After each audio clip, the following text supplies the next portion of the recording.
Hello and welcome to another installment of Stay Home Church, our devotional series where we aim to keep you encouraged, keep you connected with each other, and connected with the Word of God. And we're carrying on with our series working through Matthew 5, 6, and 7. We're very close to the end of chapter 7, and I just want to dive right into today's text. I'm reading from Matthew 7, verse 15. Watch out for false prophets. They come to you in sheep's clothing, but inwardly they are ferocious wolves. By their fruit you will recognize them. Do people pick grapes from thorn bushes, or figs from thistles? Likewise, every good tree bears good fruit, and every bad tree bears bad fruit. A good tree cannot bear bad fruit, and a bad tree cannot bear good fruit. Every tree that does not bear good fruit is cut down and thrown into the fire.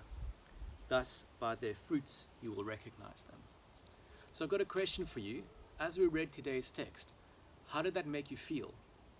When we read about ferocious wolves, how did that make you feel? Because I want to tell you something right off the bat. Jesus isn't telling us this for us to be scared. And our reaction to this shouldn't be that of fear. He does say, watch out, and he tells us what we should do. He says to us that we should watch out for false teachers. Now, I want to say something very clearly. We are living in the end times. We are living in the last days before Jesus' return. We might even be part of the generation that sees Jesus returning. And I'm really hoping for that. And Jesus gives us advice to navigate those end times. Paul writes to Timothy and he warns him about this. He says to Timothy, there will come a time when men will not put up with sound doctrine. Instead, they'll find like just teachings that will be nice for their itching ears. But we should actually hold to the truth. And if you're concerned about being misled by a false teacher, all you have to do is follow Jesus' advice. This is what he said. He says, look at the fruit that they produce. Now, obviously, I'm sure you're all aware, but this isn't apples and pears fruit. But this is also not the Galatians 5 fruit of the Spirit. Remember in Galatians 5, Paul writes and he says, this is what the Spirit produces in you. Jesus isn't referring to this. What he's referring to here is, what do these teachers produce? What do they produce in their followers? What is the quality of their followers? The people who listen to these teachers, what are they like? Are they full of the Word? Do they have faith, real faith? Not a false faith, not hope, not natural faith, not faith in faith, not just a good news message, not just a positive speaking, but do they have real faith? Do they have a real relationship with Jesus by the Spirit? Is the cornerstone, Christ the cornerstone, Christ both human and God at the same time, is that firmly laid in their life? Are they producing good fruit?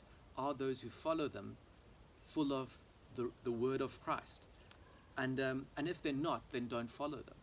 So what we're supposed to do when we read this is we're supposed to just be very aware that there are going to be those people, or might even be well-meaning people who are really wanting to be devoted to Christ, but have twisted the word to mean something that it just isn't saying in the text. And all we need to do to identify those teachers is look at the fruit, look at what they are producing. And then you'll be able to judge that. So it's definitely not something to be scared about. But maybe on a slightly more personal note, God has called each and every one of us to be his image bearers, but not only to be his image bearers, to multiply the image, to shape the image of God in other people. So in effect, all of us to some level will be some form of teacher. And what are you producing in other people? The people who you come into contact with, what are they learning from you? You might not think of yourself as a teacher, much less a false teacher. But what are people learning from you? What are people learning from your lifestyle? What are people learning from your confession? You might say, I trust God for my provision. Then something like a 21-day lockdown comes and you don't have income. What are you saying about that? Are you still trusting God for your provision? Or are you suddenly falling back on your own ability to produce income for yourself? And then suddenly you have fear. What are you saying about who Jesus is? Then just before we end, before I say goodbye, a short announcement. So today is Thursday, and we're looking at Matthew 7. Tomorrow is Good Friday, so we won't have a video on tomorrow, Good Friday, or on Saturday, and on Sunday we have church. So the next time you'll see me here for Stay Home Church is on Monday.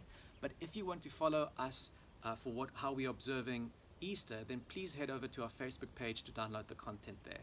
See you later.